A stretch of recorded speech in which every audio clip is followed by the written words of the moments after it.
Okay, Assalamualaikum.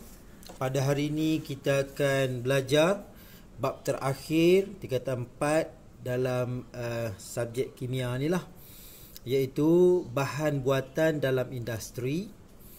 Yang mana dalam bab ini kamu akan pelajari lah mengenai alloy. Apa itu alloy? Apa itu logam tulen, superkonduktor, kaca, seramik dan bahan komposit. Okey. Apakah yang anda pelajari? Okey, ni saya dah cerita kepada kamu tadi. AI sekarang ni terkenal dengan artificial intelligence. Nampak? Sekarang ni kita dah macam-macam dah kemajuan yang mana telah pun dicapai oleh manusia dalam bidang kimia, dalam bidang pelbagai jenis bidang. Jadi macam-macam yang telah pun dicipta. Yang paling sekarang ni, yang paling top, artificial intelligence. Okey, ada sedikit buletin di sini.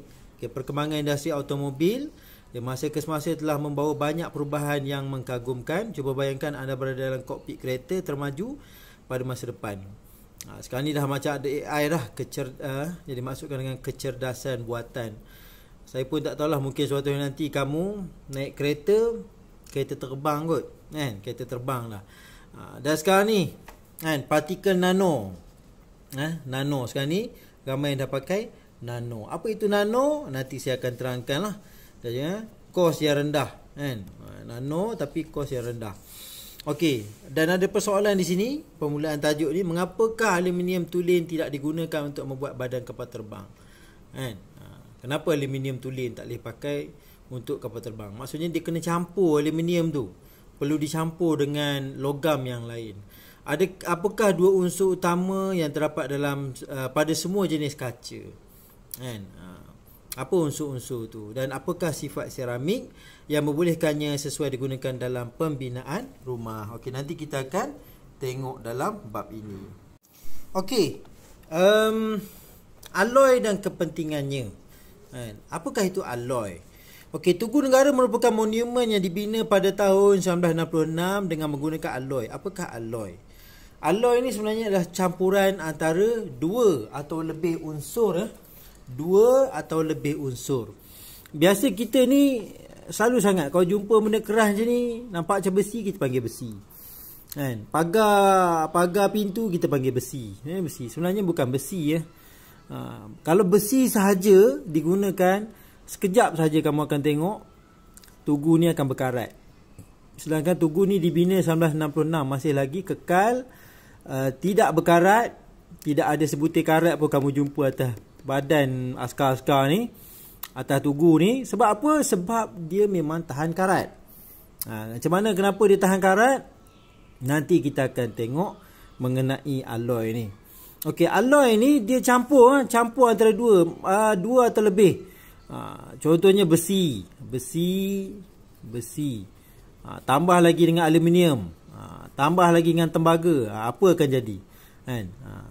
Alloy ni dia keras, sifat dia keras lah. Sebab apa? Sebab dia dah bercampur. Besi tu dicampur.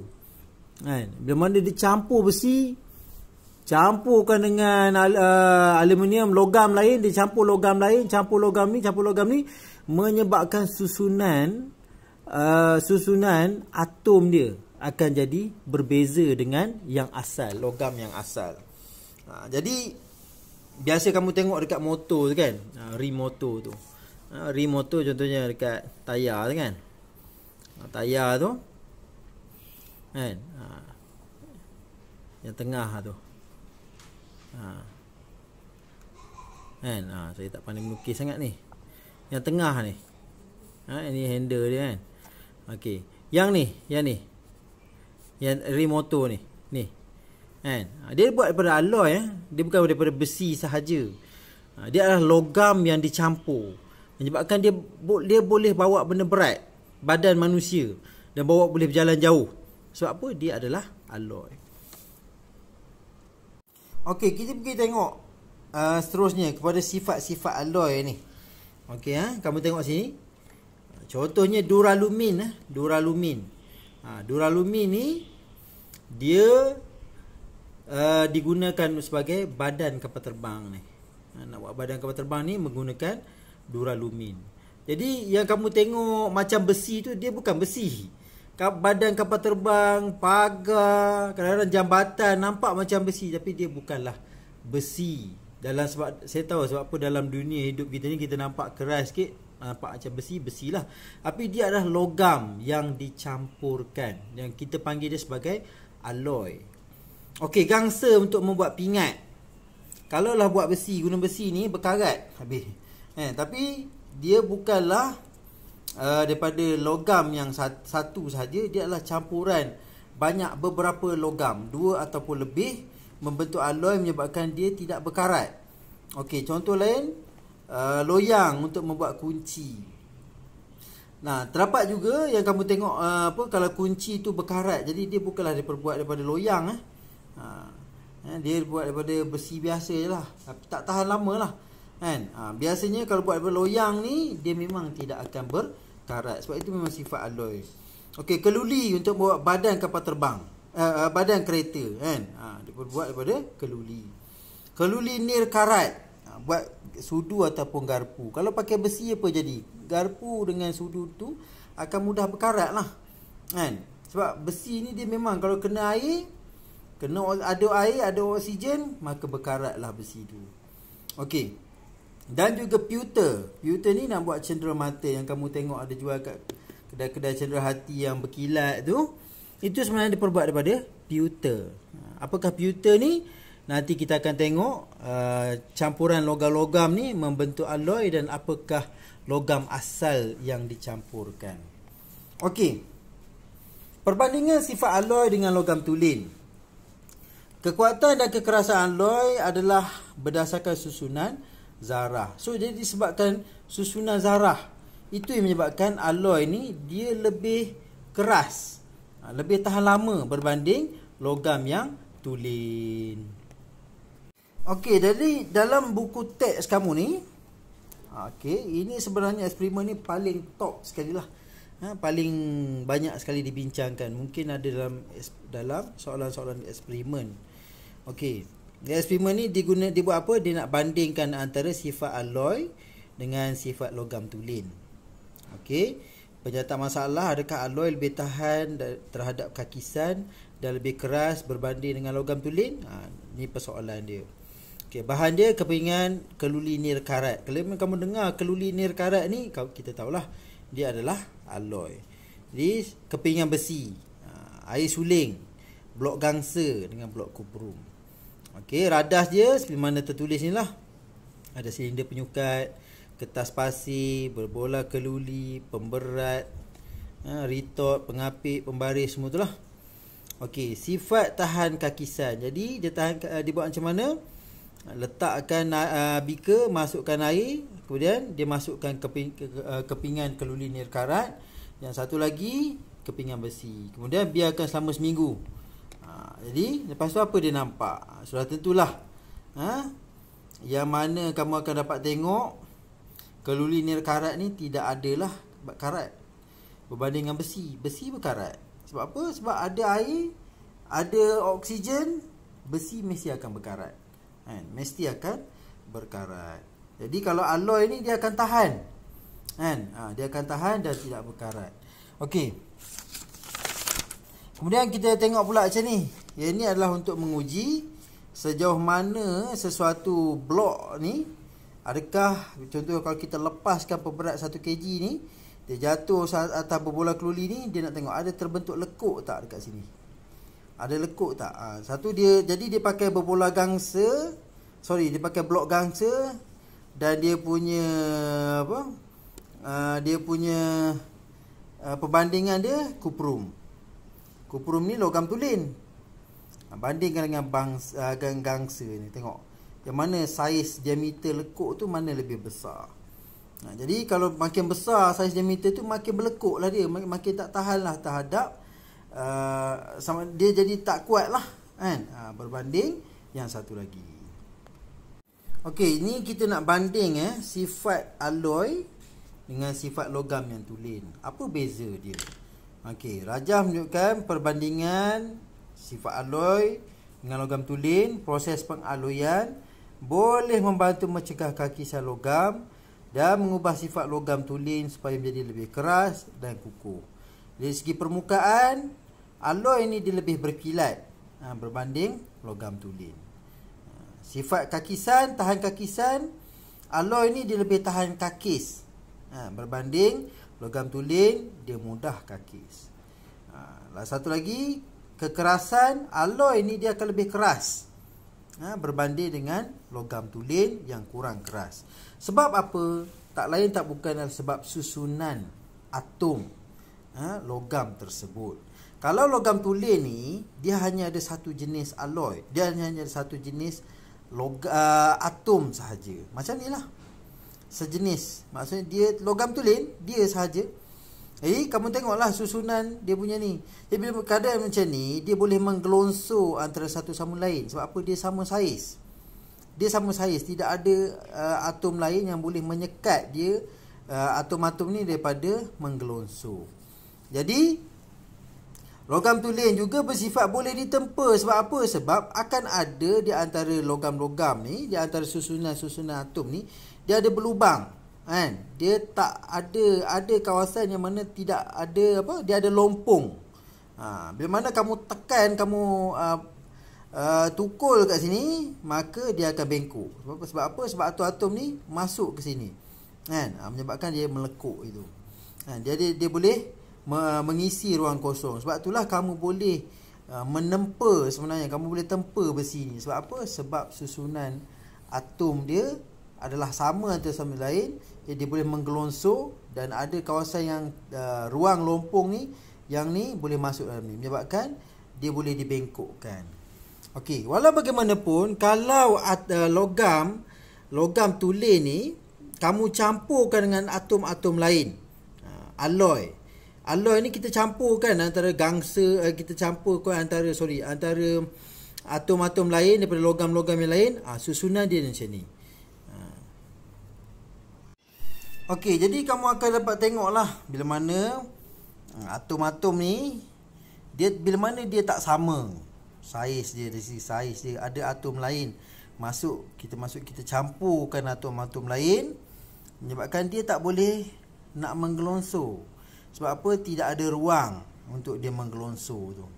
Contohnya kalau yang ni dia nak tolak struktur ni, tak boleh. Nak tolak yang atom lebih besar ni, dia tak boleh. Jadi menyebabkan dia jadi lebih keras. Dia jadi lebih keras. Sebab apa? Atom-atom ni tidak boleh menggelonsor, tidak boleh bergerak. Tidak boleh digerakkan. Sebab apa? Sebab akan ada atom-atom lain yang kamu dah campurkan tu akan menyekat daripada penggelonsoran tu lah. Daripada dia menggelonsor. Okey. Kita ada lagi yang mana kamu tengok ni. Tadi kamu tertanya-tanyalah apa itu duralumin. Inilah dia duralumin yang buat badan kapal terbang tu. Jadi duralumin ni sebenarnya dia adalah campuran aluminium, kuprum, magnesium, mangan. Jadi sifat dia lebih kuat daripada aluminium tulen, tapi yang paling banyak sekali aluminium lah. Ketepatan dia rendah dan dia tidak berkarat. Jadi sesuai lah untuk dibuatkan kapal terbang. Kalau berkarat, tak sampai sebatu kapal terbang dah pecah. Sebab apa? Sebab di atas sana tekanan tinggi. Tekanan tinggi boleh pecah badan kapal terbang. Jadi badan kapal terbang, kegunaan dia badan kapal terbang, kabel elektrik, apa lagi? Basikal lumba. Biasa pakai duralumin. Dan dia ringan ringan. Dia ringan, sebab tu buat sebagai basikal lumba. Okey, satu lagi gangsa. Yang digunakan sebagai pingat tu, kuprum ditambahkan dengan stannum. Function dia lebih kuat daripada kuprum tulen dan tidak berkarat. Sebenarnya yang tidak berkarat ni sebenarnya yang dikehendaki. Yang dikehendaki supaya apa? Supaya kita boleh buat pingat. Tugu yang kamu tengok ni, tugu negara tu, dia terbuat daripada gangsa dan juga piala. Okey, kemudian kita tengok pada loyang. Bukan kuih loyang yang kamu biasa dengar tu. Mungkin juga loyang yang kamu dengar yang buat kuih tu diperbuat daripada loyang jugalah. Mungkin sebab dia keras, kan? Dia adalah bahan loyang ni terdiri daripada apa? Kuprum 70% tambah dengan zinc 30%. Jadi yang paling banyak adalah kuprum lah, kan? Lebih kuat daripada kuprum tulen dan tidak berkarat dan berkilat, kan? Kegunaan dia untuk buat alat muzik lah. Alat muzik, tombol pintu dan juga kunci. Jadi sebab itulah kamu dapat tengok macam tombol pintu, kan. Dah lama pakai, tak berkarat langsung. Sebab apa dia perbuat daripada loyang, kan. Walaupun ada yang berkarat. Yang berkarat tu sebenarnya dia perbuat daripada apa? Dia buat daripada besi. Sebab tu kalau kita nak tengok sesuatu bahan tu, tengok betul-betul apa buatan dia. Kalau daripada besi, tak payahlah beli tombol pintu yang buat daripada besi. Kita kena cari yang dia perbuat berloyang, baru dia tahan lama. Okey. Keluli, besi dicampurkan dengan 2% karbon. Juga dikenali sebagai keluli karbon. Lebih kuat dan keras, boleh ditempa. Terdapat 3 jenis keluli, iaitu keluli karbon rendah, keluli karbon sederhana dan keluli karbon tinggi. Dia berbuat untuk apa? Digunakan untuk struktur bangunan. Biasa kita pakai keluli, kan? Yang biasa kamu tengok yang besi-besi tu, kan? Nampak macam besi, bukan. Dia adalah keluli karbon. Sebab itu dibuat badan kereta. Barulah kereta tu tahan, kan? Kalau pakai besi, tak sampai 2 minggu dah berkarat. Okay, landasan kereta api, biasa kamu tengok nampak macam besi, tapi kamu kena ubah lepas ni, bahawa dia bukanlah besi, dia adalah keluli. Dan dia adalah dalam kumpulan alloy yang tahan karat, yang tahan daripada bahan-bahan berat ni yang timpa dia tak berubah bentuk. Itu sifat alloy. Dia lebih tahan berbanding logam yang tulen. Okey. Kemudian kita tengok pula pada keluli nirkarat. Dia terdiri pada 73 besi, 18 kromium, 8 nikel, 8% nikel, 1% karbon. Dia lebih kuat daripada besi tulen dan tahan kakisan. Okey, jadi biasa digunakan untuk membuat apa? Garpu, sudu, singki, alatan pembedahan. Jadi biasa kamu tengok ni, keluli nirkarat ni, dia memang tak berkarat. Tak berkarat dan juga dia ni tahan daripada kakisan. Sebab tu kamu tengok singki rumah kamu tu tak ada pun karat. Kalau ada pun, dia hanya daki-daki je. Daki-daki karat tu. Kalau kamu cuci betul-betul, dia memang bersih, kan? Sebab apa? Sebab dia terdiri daripada bahan-bahan yang memang tahan pada kakisan. Maksudnya, kalau ada oksigen ataupun air, tidak boleh menyebabkan karat pada keluli ni, kan? Okey, pewter ni terdiri pada stannum, 95% stannum, 3.5% antimoni, 1.5% kuprum. Dia ada campuran logam-logam ni, 3 jenis logam. Dan dia lebih kuat daripada stannum tulen, tidak berkarat dan berkilat, dan biasa digunakan sebagai bahan perhiasan, piala, cenderamata. Jadi benda ni, stannum ni, dia pewter ni, dia memang digunakan dalam contoh buat apa, bahan-bahan yang nampak cantik tu, bahan-bahan perhiasan, pinggan perhiasan, sudu perhiasan, kan? Benda-benda macam piala. Jadi dia tak berkarat dan juga dia berkilat. Di sini kamu nampak tengok bahawa pentingnya alloy ni, dia memang tahan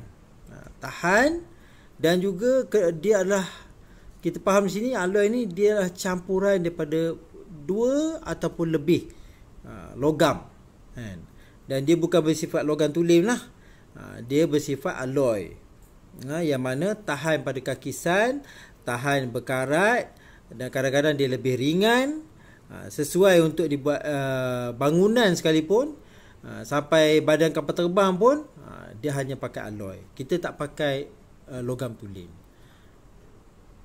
Okey, kita belajar satu lagi hari ni, itu mengenai superkonduktor. Superkonduktor ni sebenarnya merupakan contoh alloy yang digunakan dalam pengangkutan elektrik. Contohnya seperti kereta api maglev. Maglev ni dia menggunakan alloy sebenarnya. Superkonduktor tidak mempunyai rintangan elektrik pada suhu yang sangat rendah. Jadi pada suhu yang rendah dia tidak punya rintangan elektrik. Kan? Dia apa tujuannya apa? Sebenarnya dia digunakan apa? Untuk membuat magnet. Bila mana nanti kamu akan tengok bagaimana magnet tu boleh terhasil, mana satu logam digunakan dan dikelilingkan dengan gergelung dawai ni, kan? Dia boleh menghasilkan elektrik. Dia boleh menghasilkan bukan saja elektrik, dia boleh menghasilkan apa? Magnet. Medan magnet kalau dibuat macam ni. Kan?